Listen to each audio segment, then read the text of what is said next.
वीस विघ्नाचं पाणी तुझ्या होंबामध्ये जळत.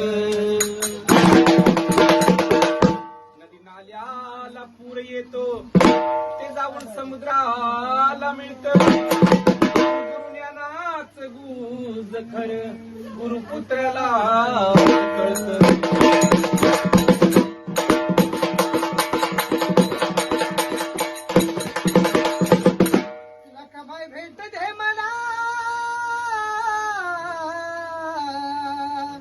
लखाबाई भेट दे मला माझी शपथ ग तुला जीव लागला माझा जोरी.